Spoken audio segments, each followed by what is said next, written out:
गौशालाएं बनाता है।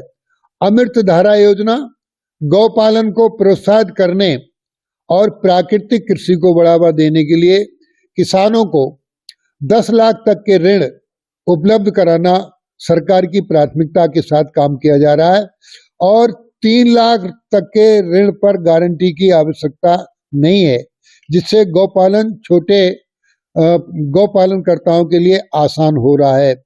ये योजना गौशालाओं को आर्थिक रूप से स्थिर बनाने और गौवंश संवर्धन कृषि से जोड़ने का प्रयास है। गौशाला को आत्मनिर्भर इकाइयों में बदलने का काम किया गया है। सरकार गायों के गोबर, गौमूत्र और पंचगव्य उत्पादों के औद्योगिक उपयोग से विपणन और प्रोत्साहित कर रही है। इसमें गौशालाएं व्यवसायिक गतिविधियों जैसे जैविक खाद, कंपोस्ट खाद, बायोगैस, सीबीजी, पीवीजी आदि बनाने का भी कार्य गौशालाओं में किया जा रहा है।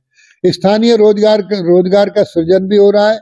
कई जिलों में गौशालाओं में पंचगव्य उत्पाद, बायोगैस संयंत्र इत्यादि के लिए मॉडल केंद्रों के रूप में विकसित किया जा रहा है। इस तरीके से गौशालाएं आत्मनिर्भर भी बनाने का काम किया जा रहा है। गौशालाओं में पशु स्वास्थ्य की सुविधा भी उपलब्ध है। हम लोग गौशालाओं को मेडिकल चेकअप, टीकाकरण और चिकित्सीय सुविधा पर विशेष ध्यान देने का काम कर रहे हैं। 2025-26 के बजट के तहत सरकार ने डायरेक्ट बेनिफिट ट्रांसफर डीबीटी के माध्यम से गौवंश को 1,500 रुपए यानी 1,500 रुपए प्रतिमाह देने की व्यवस्था की थी, जबकि अखिलेश सरकार में ये मात्र 30 रुपए रोज दिया जाता था। हमारी सरकार ने ये स्पष्ट कहा है कि राज्य में गायों का अपमान और वध बर्दाश्त नहीं किया जाएगा और इसके लिए प्रशासन स्तर पर निरंतर निगरानी होती रहती है। शहरी ग्रामीण समस्या का भी समाधान किया जा रहा है। सरकार ने सड़क पर भटकते गौवंश को गौशालाओं में ले जाने के लिए निर्देश दिए हैं। हर जिलाधिकारी को कहा है हाईवे के किनारे जो गाय दिखाई दें उन्हें रेडियम बेल्ट भी पहनाने का काम किया जा रहा है, ताकि सड़क दुर्घटनाओं, फसल नुकसान और किसानों की समस्या में कमी आए। गौवंश संरक्षण का ये प्रयास प्रशासन स्तर पर लागू हो रहा है। धन्यवाद। सर, स्वामी अभिमुक्तेश्वरानंद लगातार सरकार पर सवाल उठा रहे हैं। उन्होंने जो है गौकशी के जो है आरोप लगाए, क्या कहेंगे इन सवालों को लेकर? देखिए, उत्तर प्रदेश में गौवंश संरक्षण मुख्यमंत्री योगी आदित्यनाथ जी की सर्वोच्च प्राथमिकता है। इस दिशा में 2017 से काम शुरू कर दिया गया था। श्री अभिमुक्तेश्वरानंद जी झूठ बोल रहे हैं, उन्हें तथ्यों की जानकारी नहीं है। वह कतिपय गोक्षों के दबाव में उत्तर प्रदेश में भ्रम और अराजकता फैलाना चाहते हैं। प्रदेश में योगी सरकार बनते ही पहला काम अवैध बूचड़खानों को बंद किया जाना था। ये योगी सरकार का पहला निर्णय था। गौकशी का कार्य अभिमुक्तेश्वरानंद जी के आका किया करते थे। अभिमुक्तेश्वरानंद को संभवतः ये जानकारी नहीं है कि उत्तर प्रदेश में गौमांस, गौ हत्या पूर्णतया प्रतिबंधित है। यहाँ उत्तर प्रदेश में केवल सुअर, भैंस एवं बकरे का मीट नियमानुसार एक्सपोर्ट किया जाता है। उत्तर प्रदेश सरकार के गौ हत्या अधिनियम को और अधिक सख्त एवं प्रभावी किया गया है।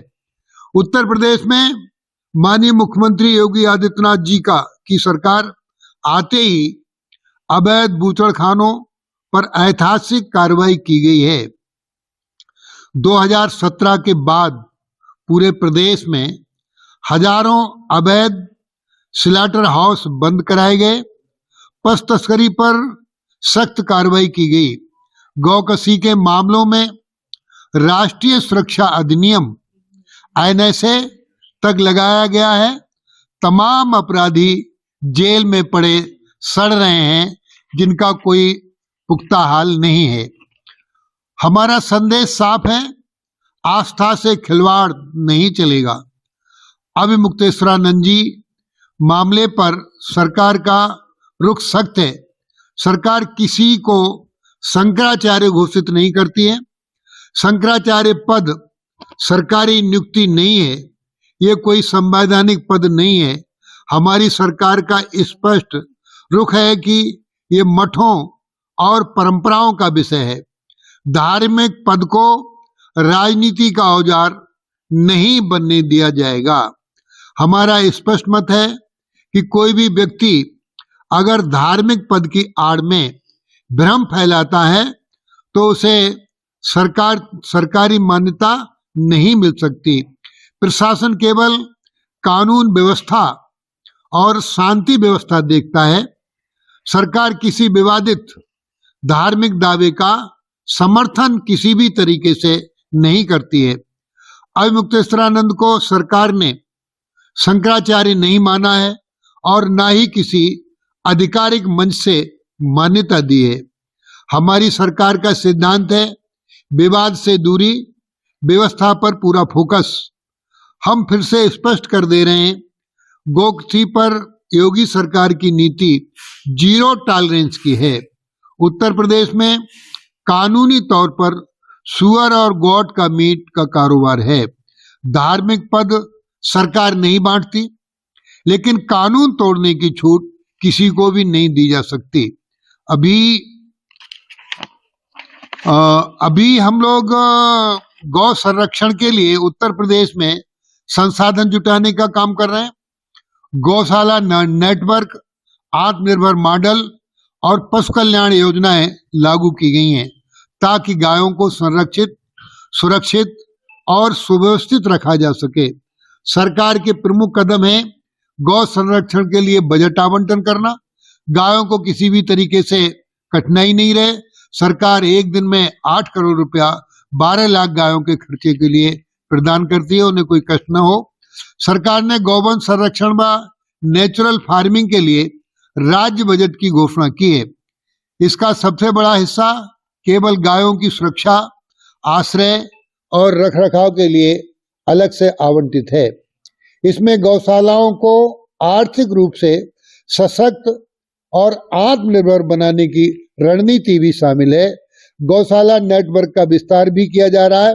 राज्य के प्रत्येक जिला स्तर पर गौशाला, गौ आश्रय केंद्र स्थापित और उनका विस्तार किया जा रहा है। हर शहरी, ग्रामीण, पंचायत और नगर निगम क्षेत्र में गौशालाओं की स्थापना पर ध्यान दिया जा रहा है। प्रत्येक गौशाला में कम से कम 1000 पशु क्षमता का लक्ष्य रखा गया है। इसके लिए गो वेलफेयर सेस लागू किया गया है ताकि नियमित फंडिंग सुनिश्चित हो सके। जैसे मंडी परिषद, एक्साइज आदि पर सेस का प्रबंध किया गया है।